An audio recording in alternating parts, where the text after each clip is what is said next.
The Noahide laws were not meant to be controversial for Christians. The first two Noahide laws, the prohibition against idolatry and blasphemy, are a repeat of the 10 Commandments. The first commandment is no idolatry, and the second commandment is no blasphemy. So, for Christians, it shouldn't be controversial at all. And then we have the prohibition against murder, against theft, against sexual immorality, against eating an animal while it's still alive. And finally, the positive commandment to establish a court and legal system. This is not meant to be controversial. I am assuming that even atheists who are honest and reasonable would say we do need laws against murder, theft, sexual immorality, even if we can't agree on its definition and its width. And I imagine most decent atheists would not wish to cause unnecessary suffering to animals, and this would include not eating them while they are still alive. We know from nature documentaries that even predators who prey on their prey make a point of killing their prey before eating them, if only to stop them from struggling, I suppose. As for the court and legal system, it is to avoid arbitrary justice, because if we only rely on one person, such as a king, to settle our disputes,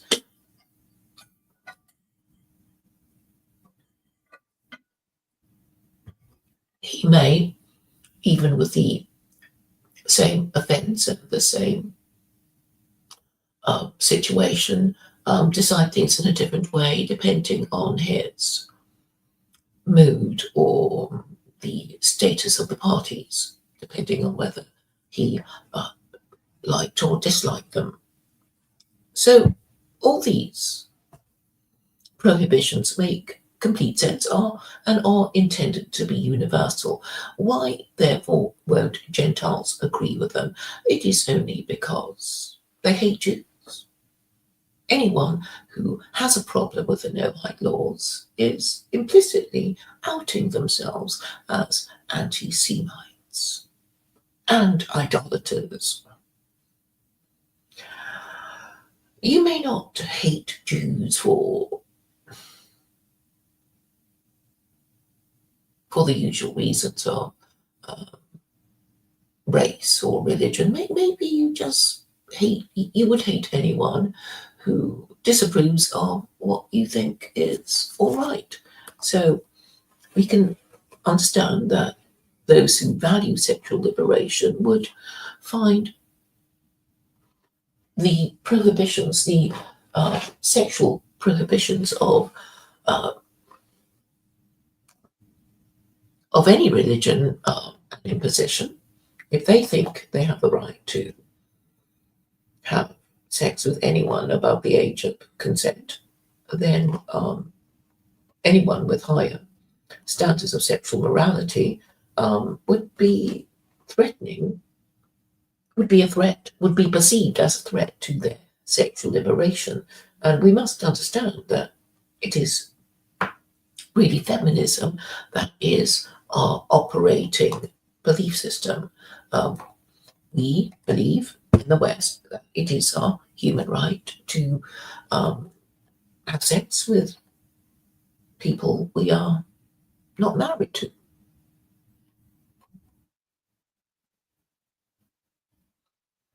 So obviously we would find the religious groups who insist on the gold standard of marriage, which is that we are only allowed to have sex with our spouse or spouses if we are male and Muslim. So that is quite a high standard for people who think it is their right to just do it, as the Nike ad says, do it if it feels good. We have seen the consequences of immediate gratification or just doing it if it feels good. And as is the custom of anti-Semites of the West, they blame Jews. They blame Jews for all the bad stuff that their failure to observe minimum standards of sexual morality have resulted in. So they will blame Jews for feminism and Jews for all kinds of things, but never be grateful to Jews for coming up with the Noahide laws, which is actually an important step in solving the moral and political problems of the West. Now, there are Muslims who absolutely hate the Noahide laws, even though they should just agree with it, but modify it in some way and say, well, we don't agree with idolatry and blasphemy, but because of chapter 2, verse 256 of the Quran, we have to allow it because Allah allows all of us free will. So, and He will deal with those who disobey His laws in the afterlife. But for now, in this world, in this life, we must allow people to have their own silly beliefs, express their own silly opinions, and as long as they don't incite crime and violence and rebellion and defamation. So this, I think, should be acceptable to all reasonable people, whether or not they believe in God or not. And Jews, too, hold on to the integrity of the Noahide laws, could say, well, if you really want to get to heaven, then you must obey all of them. Obviously, we don't have the power to execute anyone, since we don't really have our own country that is a Torah theocracy. So we wouldn't presume to execute Gentiles when we don't have our own Torah theocracy. So frightening though the idea of punishing idolaters and blasphemers would be, Jews are not in a position to enforce the Noahide laws. They are just a guide for the elevation of mankind, should they wish to aspire to enter heaven in their afterlife. It cannot be an offence that will be meted. It cannot be an offence that will attract the death penalty, since there is no Torah theocracy in existence, nor will there be, because Jews, not even the ultra-Orthodox Jews, want a Torah theocracy with its 36 capital offences. If you've studied Jews at all, you will know that the ultra-Orthodox Jews, rabbis, are in competition with each other, and they're just not going to get along. It will be a nightmare dystopia of rabbis spying on each other, if only to accuse each other of one or more of the 36 capital offences that they could use to rid themselves of their rabbinical rivals in the Sanhedrin, were it ever to be restored in a Torah theocracy. But what is the use of the Noahide laws? It is really to concentrate the minds of Jews and Gentiles, righteous or not, on the definition of idolatry. The power of the Abrahamic religions lies in its conception of the Abrahamic God, who is 1. Omnipotent, 2. Omniscient, 3. Perfectly moral, 4. Eternal, 5. Supreme. There are people who doubt the moral perfection of the Abrahamic God, and if so, they are guilty of heresy if they claim to be Jews, Christians, or Muslims. It is necessary for the whole system to work properly to conceive of the Abrahamic God as being perfectly moral as well as perfectly logical. Now, why is this so important? Obviously, you're not going to love the Abrahamic God if you think he's immoral and evil and sadistic.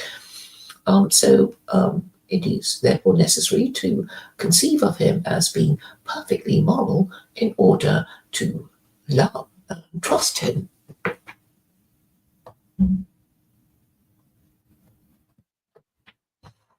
And it is necessary to love and trust him in order to obey his law.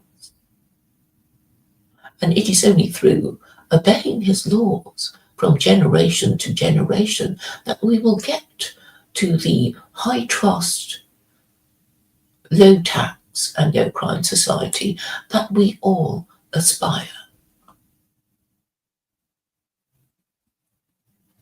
So it's very simple. Now, the political problem that faces the West with its global empire, well,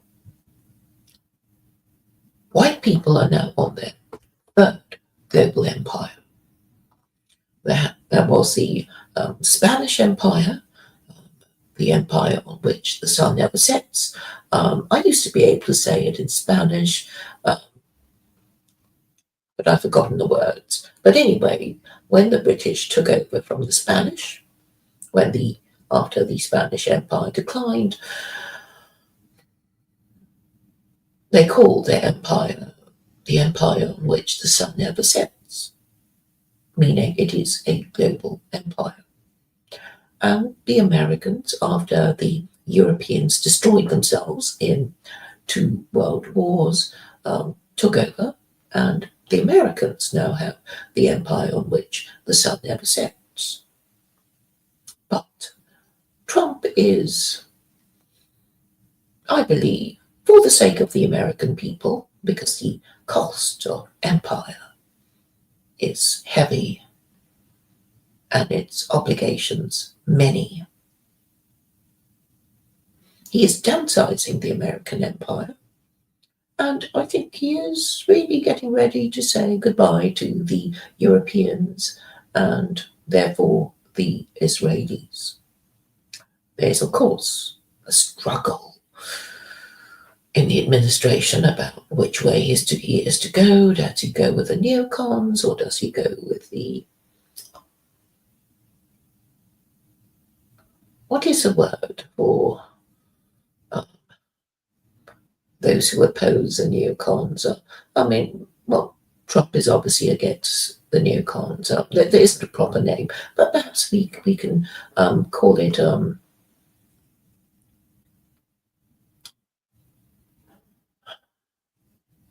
more streamlined American empire that goes from, instead of being global, it goes from the top of the earth to the bottom of the earth, controlling the Arctic and the Antarctic.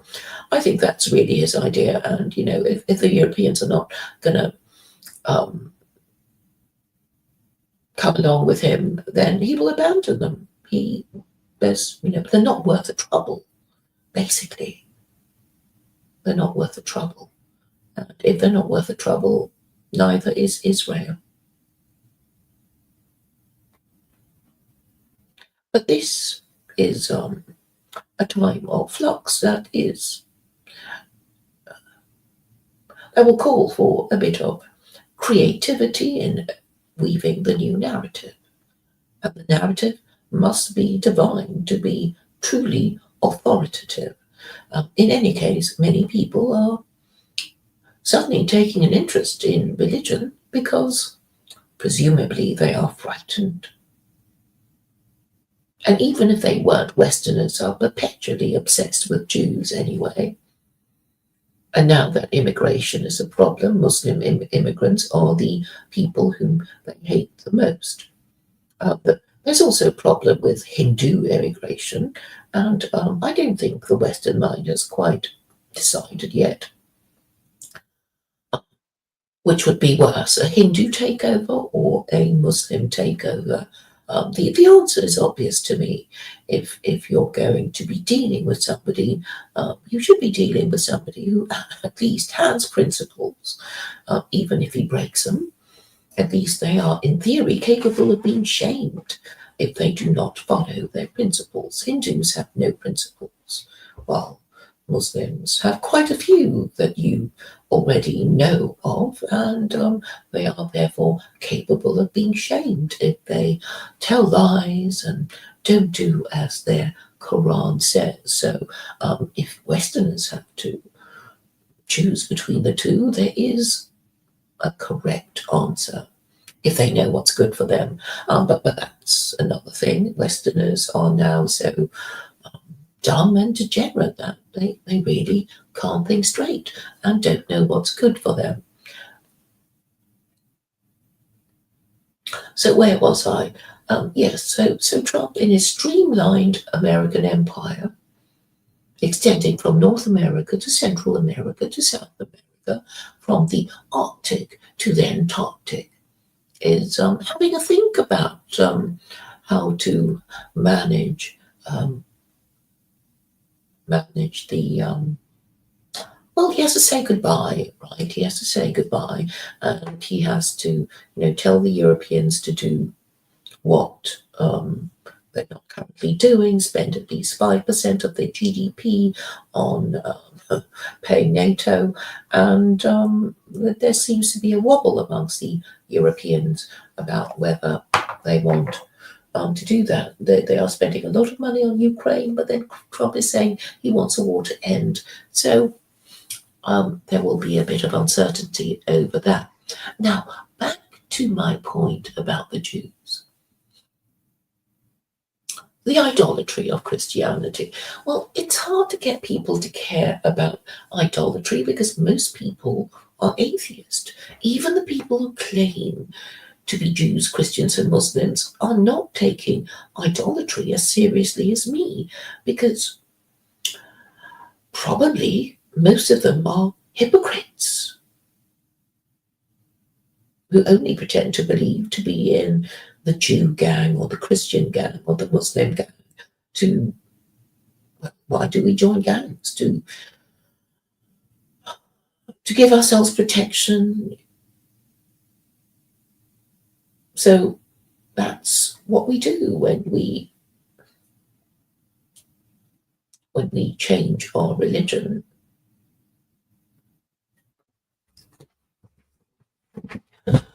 Why are the Noahide laws so useful? Because idolatry is the one that divides the righteous and the unrighteous. So the people, the true believers, will take idolatry seriously, and the fake believers will not be taking it seriously, but they might pay lip service to it and pretend to care and say yes and no, and it's nuanced. That's their favorite word. But if you do believe in God, then you will take his prohibition against idolatry seriously. And obviously, if you don't, and you don't think he even exists to punish what he forbade, then you won't be taking it seriously. And this is why it is so useful. You can tell just by the way somebody talks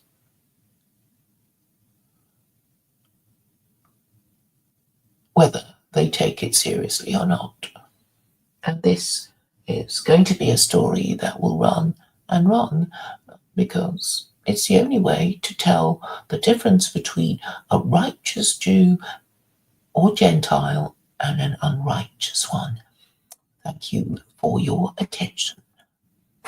I'll be starting another stream on the subject of the rule of law directly after this.